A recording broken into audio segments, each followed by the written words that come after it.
Awesome. All right. Well, good evening, everyone.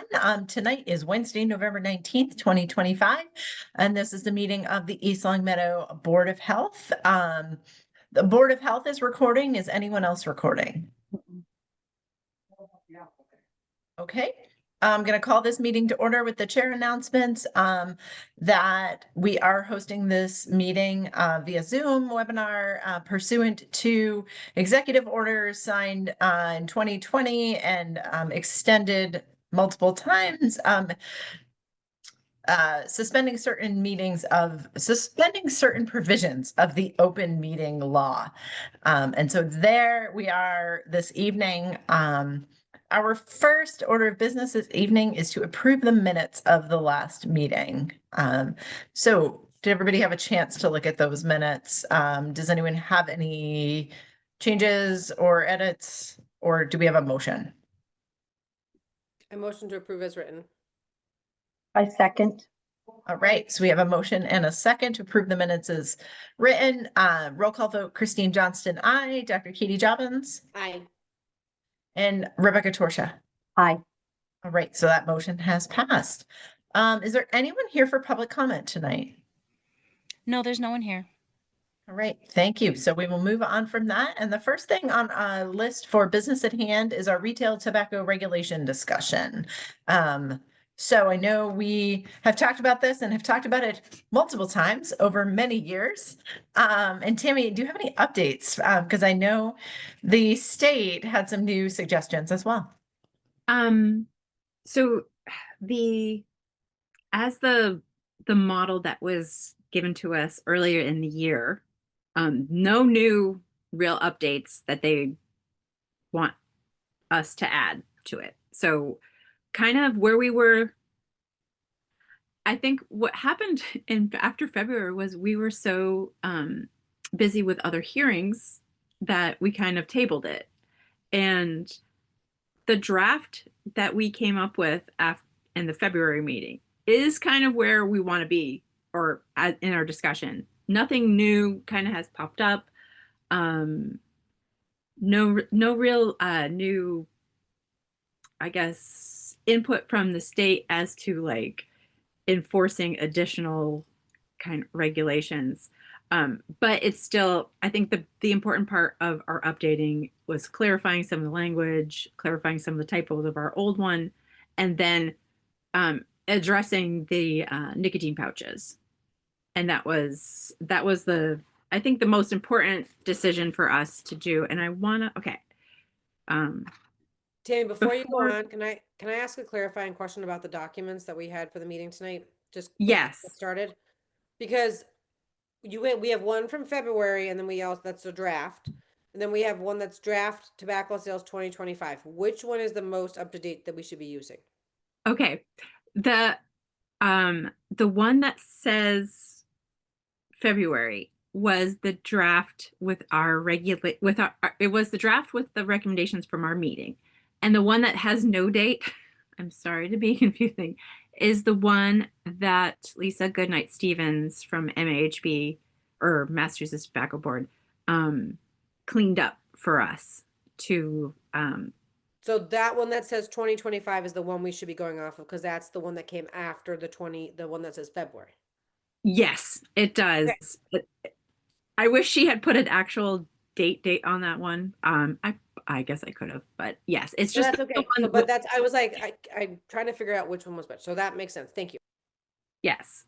So, I didn't know if you want to like review it over the screen, or if you had enough time to review it the last time. There's nothing different from when we met in February. So it's really still the same thing. The language with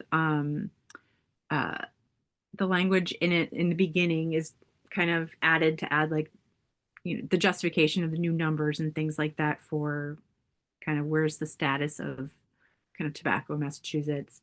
There was a couple definitions, especially the one that was the bona fide purchaser for value, which is really helpful if we have anybody trying to dodge fines and whatnot. We can really decide whether or not a purchase is really valid. And then the part about capping our nicotine pouches, For 6 milligrams, right? which which is really that's the thing that everybody is starting to see all over the place. In like you can see them like after like in any of like the sports fields, people Yeah. spitting out the little paper part that they haven't used, and just it's kind of everywhere. So now I read through this obviously, and I don't have any other edits to add to it. So now my question is, if we are all okay with it as it is, do we vote on it tonight, or do we have to go into an executive? This is just, we're just reviewing. Again, we haven't done this in a long time, so I couldn't remember Yeah. where we were in the process. So from at this point, if this is the draft that you guys like, then I think what would also be good is to, we'll pick a date to do the public hearing. I'm gonna have to post it for 2 weeks in the paper, and then submit the draft with a letter to all of our retailers. And it would probably also good to either have like Lisa Goodnight Stevens or Chris Banthan or even like Meredith O'Leary to kind of be there in case we have questions from the general public about it.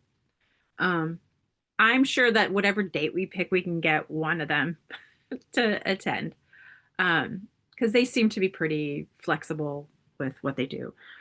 Yeah, and then whatever that is, that date, then vote on that draft, and we're good.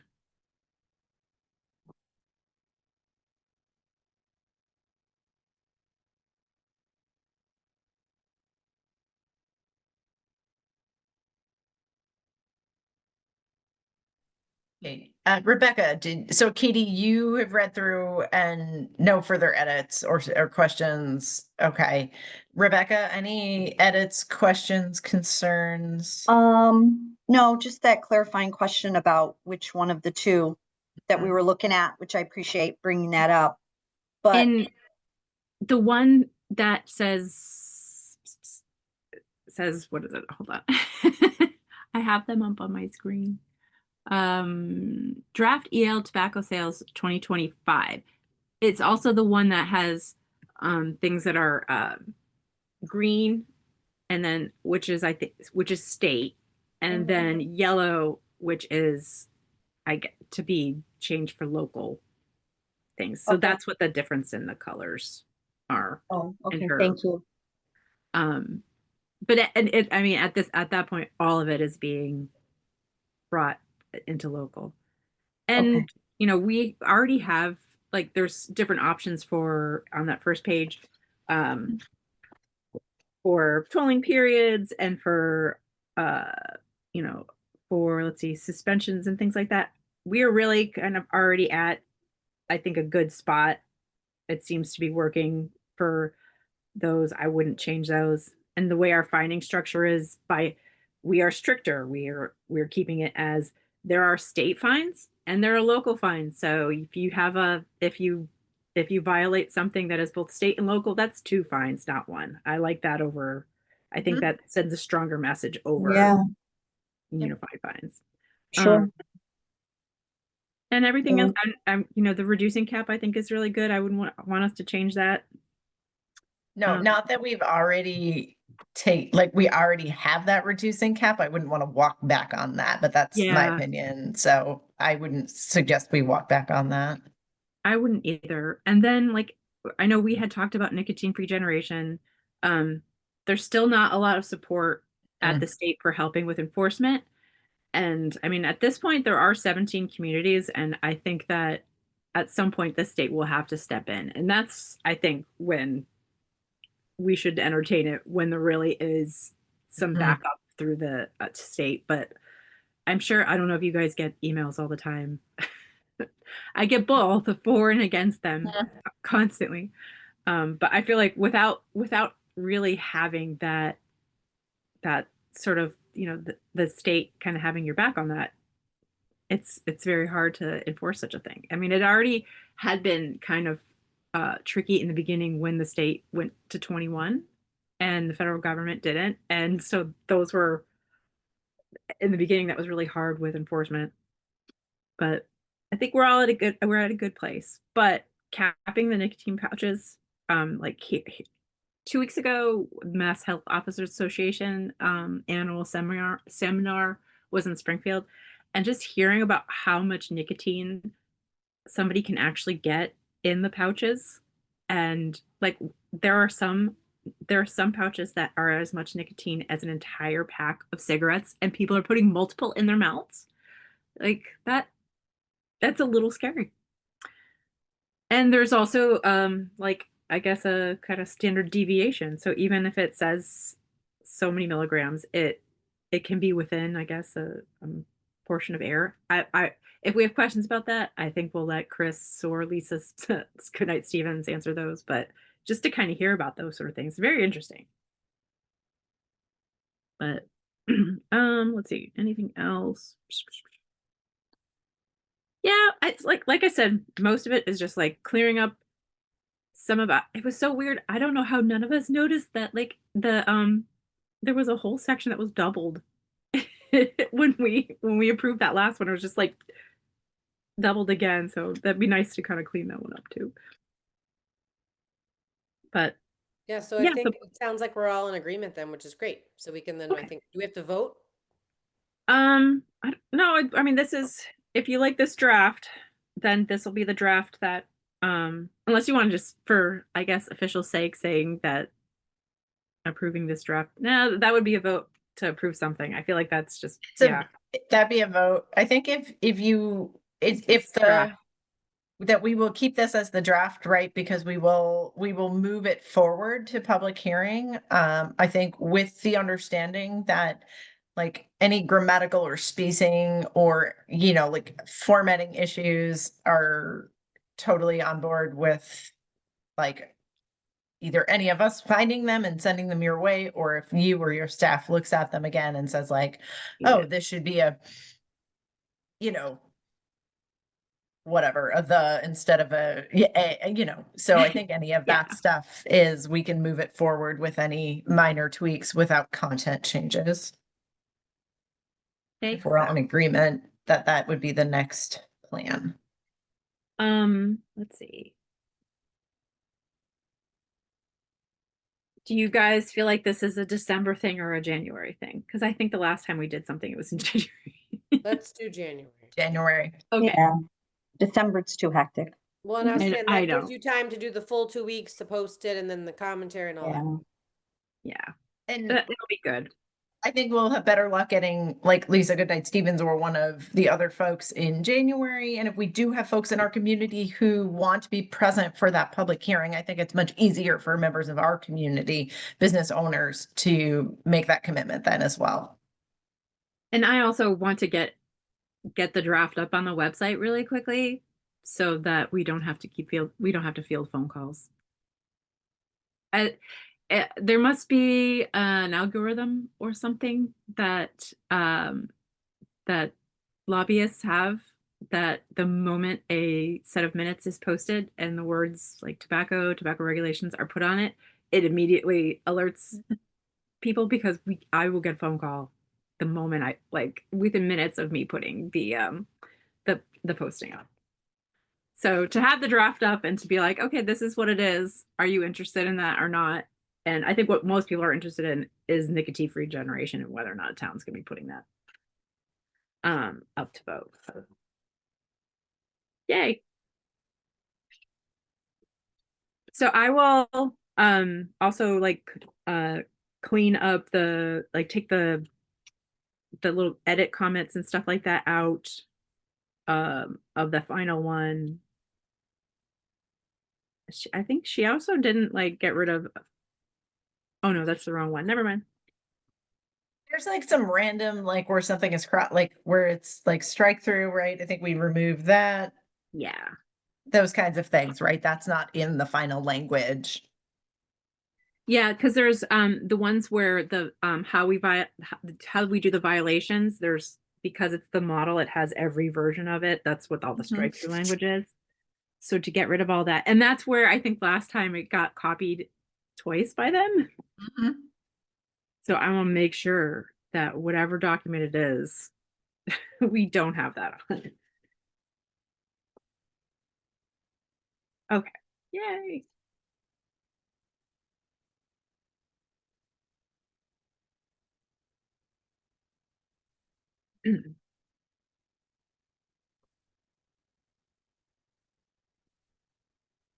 But if there are comments that you have before we post that draft for and post that we're gonna have a meeting, just let me know so that I can make sure that we have that all up and ready to go.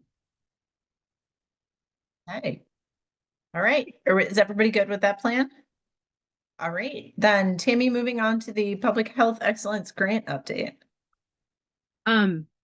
So everything was so slow and it just seemed like nothing was ever going to happen.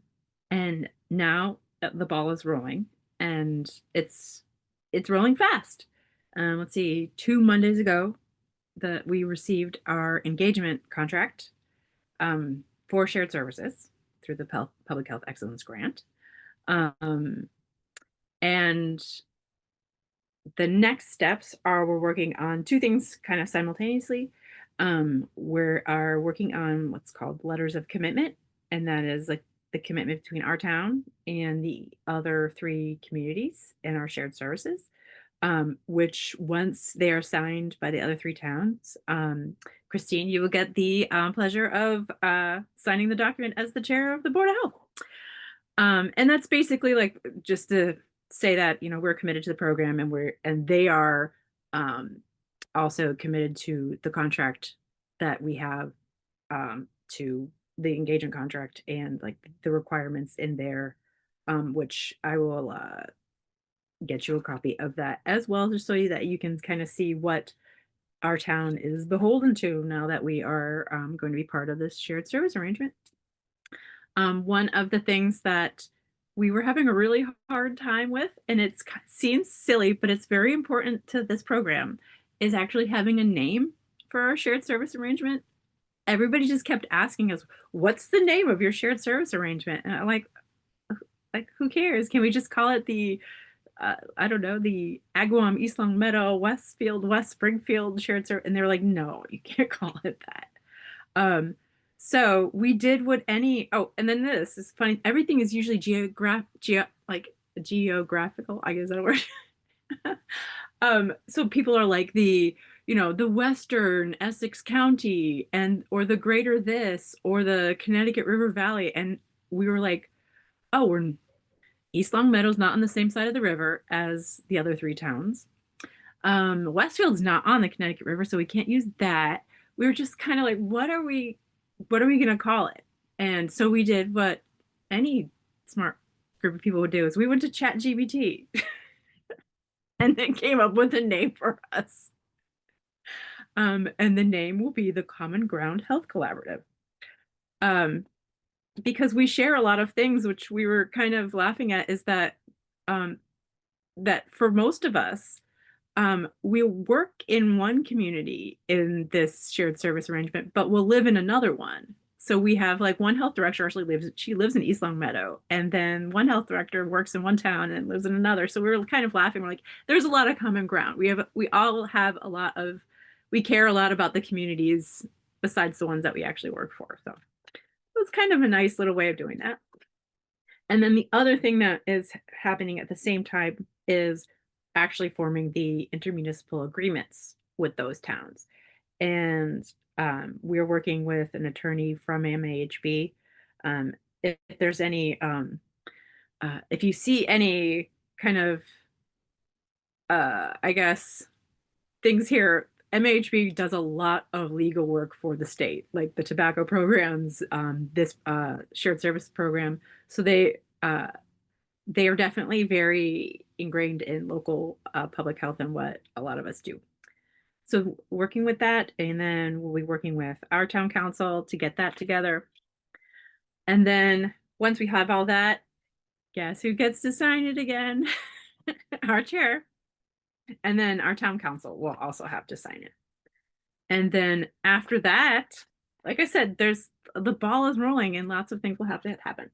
And after that, our 4 towns will have to form basically a governmental structure, an advisory board.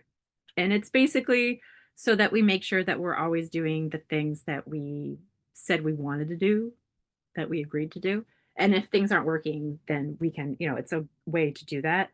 And at that point, you guys will elect somebody to be part of the advisory board. Most towns choose their health agent, which I would probably ask you guys to choose me to represent the group. And then I think from there is when we really start to get the ball rolling, and that advisory board will help with doing our first hire, which would be the shared service coordinator. And that person will take all of the burden for coordinating and arranging everything that the shared services does, which will be great because then I won't have to do it. And that's kind of right. That's sort of where we are right now. And I have to say that, I mean, I've done this. I did this in 2021 with another shared service arrangement. And the state was not as well organized and the program was not as well organized as they are now. I sat down with them this week and they showed me sort of the spreadsheets that they use and the plan, and everything is really,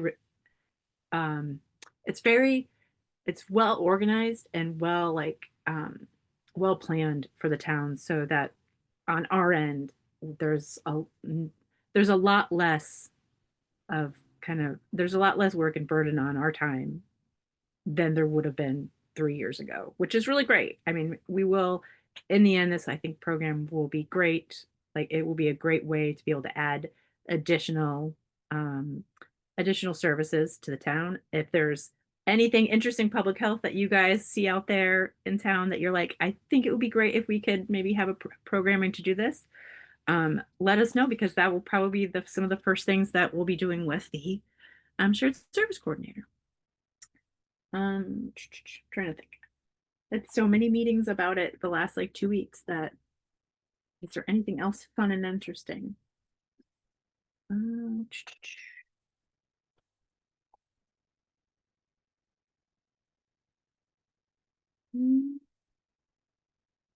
I think we're good. And we were kind of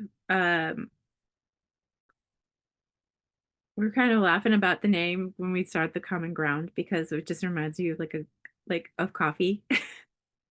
And just the amount of coffee that we drink through all these meetings, and this is sustains our day. There are no tea drinkers in that group apparently, so anyway, are there any questions or anything that you guys that stuck out to you that you're like, okay, this this is scary, this looks fun? It's a little bit of both, I guess. And then, so for right now, the budgets that the way the contract is that we have been, we will be receiving funds for the rest of this year and for fiscal year 27, and then we'll start a new contract afterwards up till I think the year it's 12 years, up to 12-year contracts. So hopefully the world will still stay the way, we will still be getting the funding the state has promised, because it's part of SAFE 2.0 and part of the governor's budget, and not at the moment affected by federal funds. So yay, love it.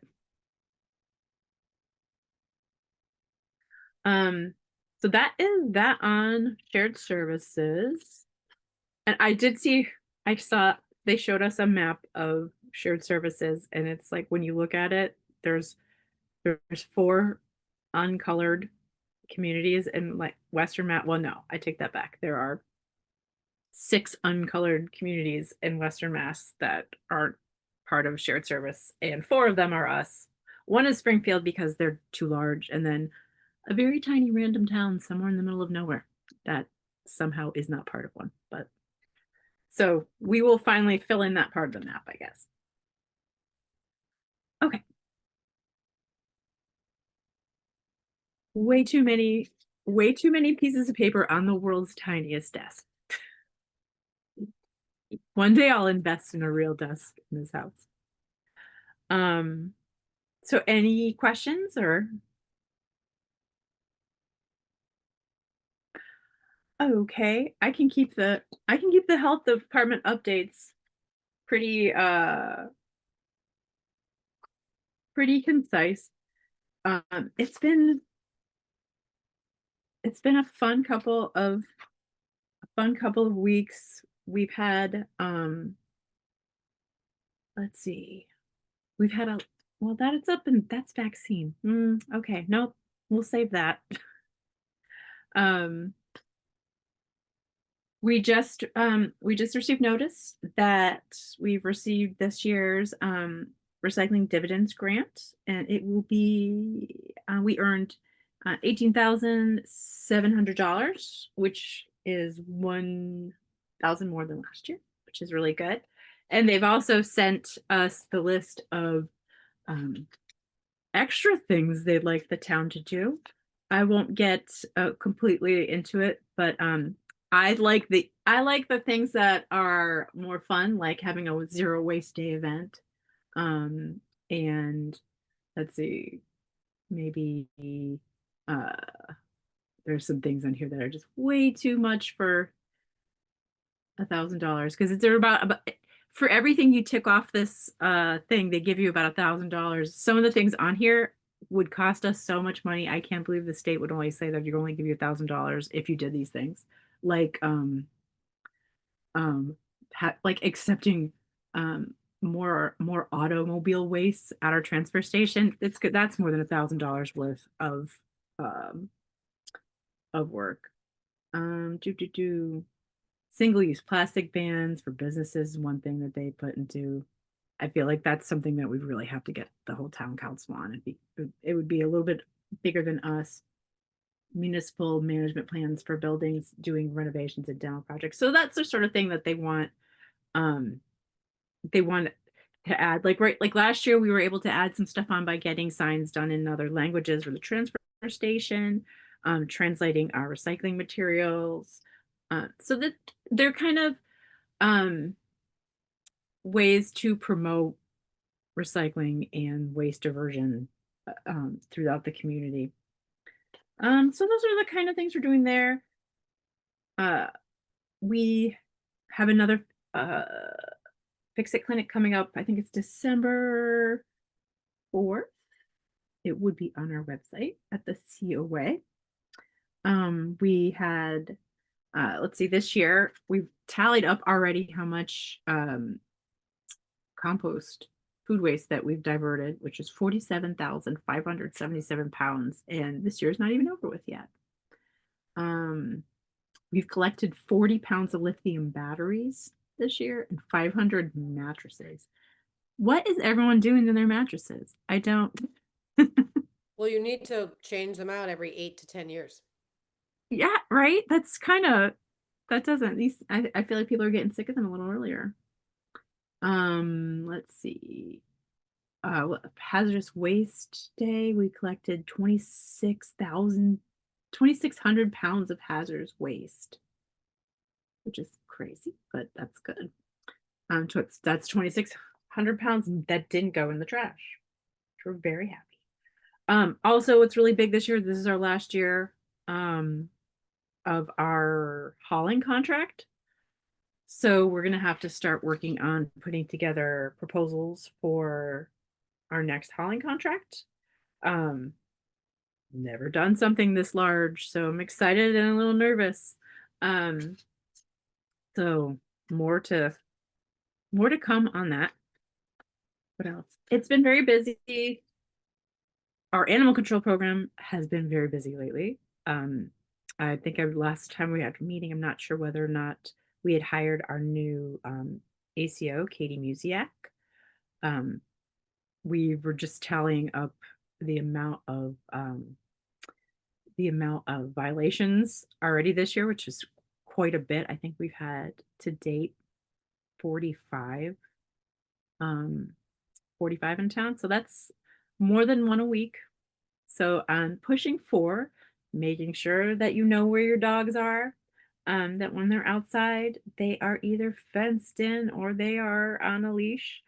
We've had a lot of leash law violations this year.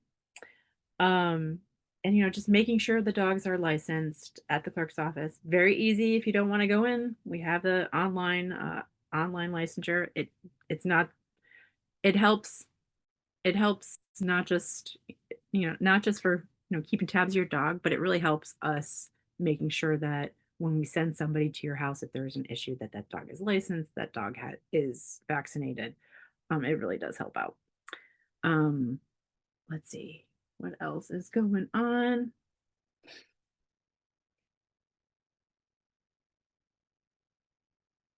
I made so many lists, but they just didn't seem as interesting once I started making lists.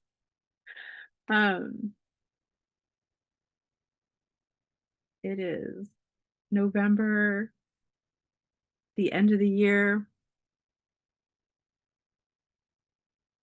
I'm trying to just think of anything that sounds interesting. Sorry, guys.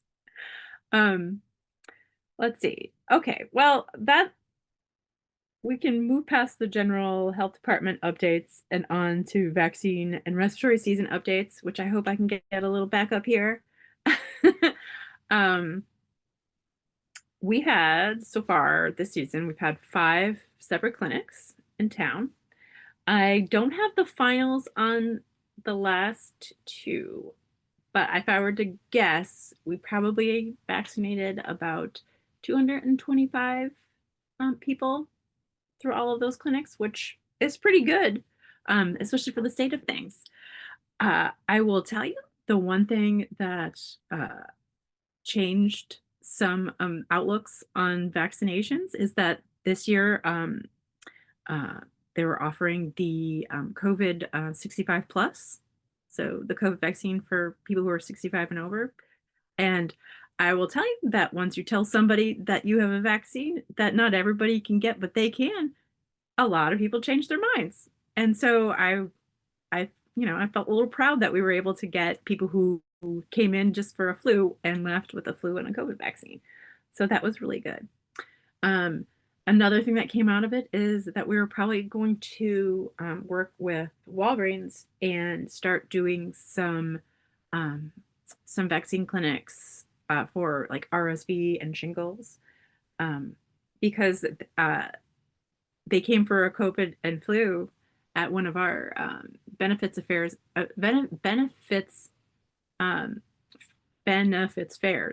and they were like, "What else do you want?" And we're like, "What else can you bring?" And they're like, "Oh, if you let us know ahead of time, we can do RSV, we can do pneumococcal, we can do shingles." So we were maybe trying to do a winter kind of vaccine update sort of clinic, which would be really good. So more to come on that. As for like what we're seeing on our end, the health department and in the system, we saw a big spike in COVID the last couple weeks. This week, a little bit down from what we've had in our system, but obviously not as many people testing at home, or no one reporting at home their results. I don't know what is going around town hall, but it's not COVID, but we're definitely no strangers to like all of the respiratory viruses that are going around, which thank you guys for being flexible for changing the date for the last one. I feel almost like a human now. But that's kind of what I have on my end for that. Love to hear what Dr. Drobbins is seeing. I was gonna say we see a lot of like just everything right now, I feel like. And then, for the most part, a steady like rate of, like you said, COVID. And then thankfully those who are vaccinated have a very mild case, but obviously we are seeing some people hospitalized again who are unvaccinated. So just recognizing that the immunity part is important to kind of think about how you can help prevent that. And then the same with flu. Not yet, right? Like it's just like here and there, but most of it's not like the full flu season yet, which is good. And thankfully, like you mentioned, the new pneumonia vaccine is out. So if you are over the age of 65 or have any risk factors, you should get that as well too. Do you know how often that you get that? Is it a one time? Is it? It's a one time, but it's the new vaccine that came out and it covers more strands, or different strands, I should say, which is why we're recommending it. And the CDC's website, you know, if you're questioning what to get, ask your doctor or nurse practitioner or PA when you see them, or you know, Walgreens and CVS, or even like you said, Tammy, when you're having these drop-in sessions, which is great. But again, most people have a non-COVID, non-flu crud right now. So much crud. Right. I like that It is term. the season. So washing your hands, practicing good hygiene practices. If you're colds or have an illness, stay home or wear a mask. And if you have a fever, obviously stay out of work, so you don't kind of pass along when you're contagious as well too.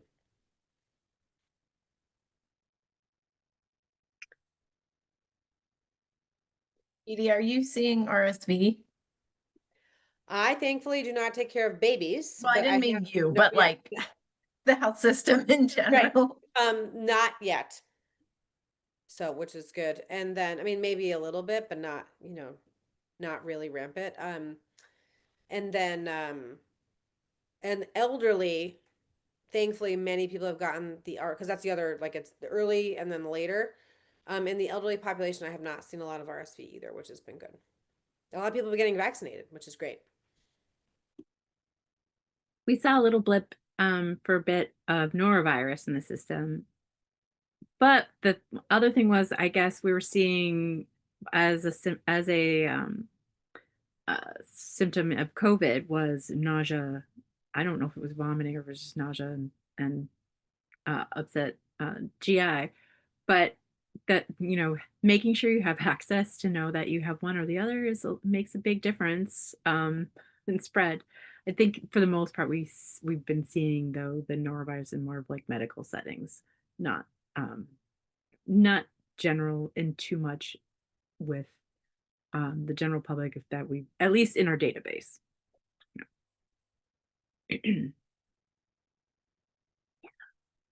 I feel like there's something I'm missing. Renee, am I missing something? Just like one of these. I mean, I got nothing. I'm sorry. No, it seems like it's been a busy couple of weeks, but I can't like I know there's something. Oh well. You'll hear about it.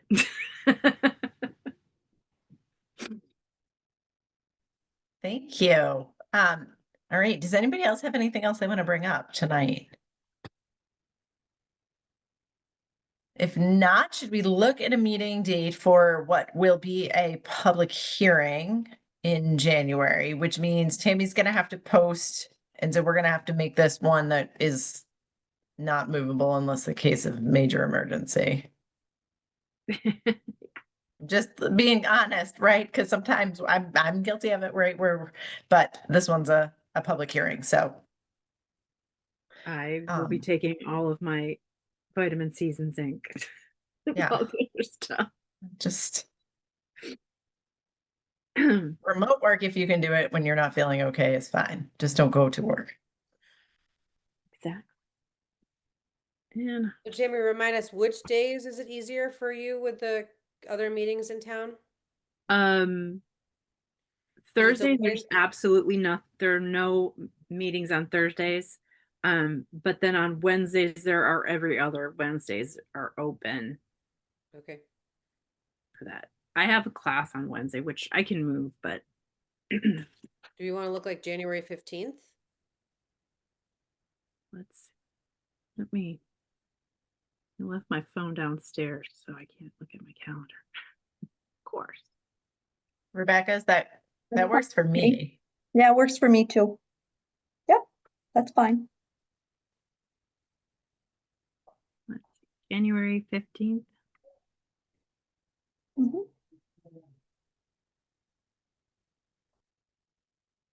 Looks good. Okay, awesome.